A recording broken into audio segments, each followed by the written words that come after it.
So guys, nakita ko yung filter na to sa advanced filter. Gusto ko talaga to. Na-imagine ako na gusto ko talaga to. Pag letter, yung letter or first name ng crush ko, which means love niya talaga ako.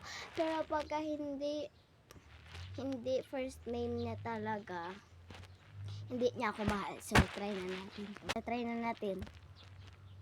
Hello? Hindi yan. Si Rainiel, gusto mo magjowa kami ni Rainiel? Hello? Gusto ko yan. Ay, hindi ko yung gusto. Si Brianna, babae yun. Gusto ko yan.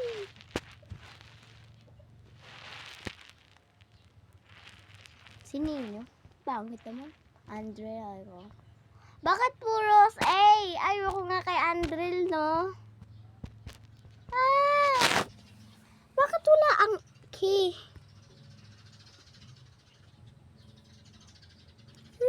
Wala ang K.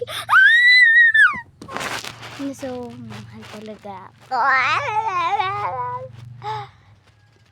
Basahin yung full story sa comment.